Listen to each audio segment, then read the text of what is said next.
Suparti Purba, saya dari kelas 10 IPA 1, di mana di video kali ini saya akan menjelaskan yaitu tentang penyebaran flora dan fauna. Nah, yang pertama yaitu flora. Flora adalah sejenis tumbuhan di habitat tertentu. Penyebaran flora berdasarkan wilayah yaitu yang pertama flora di bagian barat, yaitu bisa disebut dengan Astiasis, dan yang kedua yaitu flora di bagian tengah bisa disebut dengan peralihan, yaitu peralihan Astiasis, dan yang ketiga yaitu flora di bagian timur bisa disebut dengan Australis.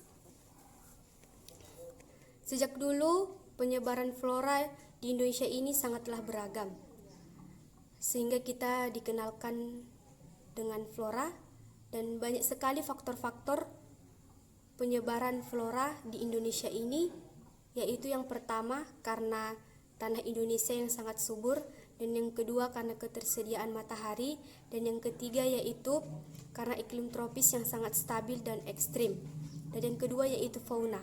Fauna adalah sejenis hewan yang habitatnya tertentu. Secara garis besar, pembagian wilayah fauna terbagi menjadi tiga, yaitu yang pertama fauna di bagian barat atau bisa disebut dengan Astasis, dan yang kedua yaitu fauna di bagian timur bisa disebut dengan Australis, dan yang ketiga yaitu fauna di bagian tengah bisa disebut dengan peralihan. Nah, yang pertama yaitu fauna di bagian barat.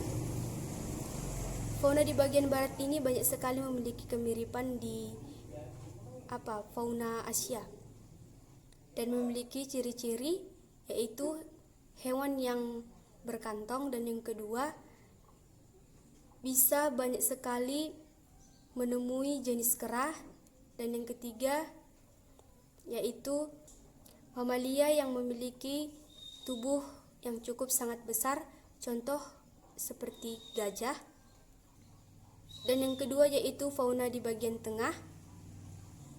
Fauna yang di bagian tengah ini ialah fauna yang endemik dan memiliki ciri-ciri sebagai berikut. Yang pertama yaitu memiliki ciri-ciri fisik campuran, dan yang kedua yaitu bersifat endemis.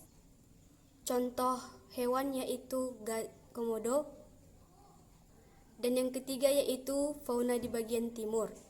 Nah, fauna di bagian timur ini ialah fauna Australis yang sangat mirip dengan fauna yang bisa ditemukan, atau bisa disebut dengan fauna yang sangat mudah ditemukan ya.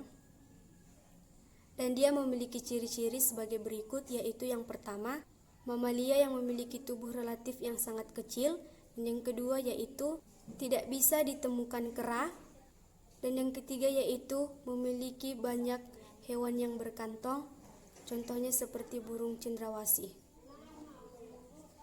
Cuman itu yang bisa saya sampaikan di video kali ini. Kiranya bermanfaat. Jika ada kekurangan atau kesalahan, tolong dimaafkan. Sekian dan terima kasih. Shalom.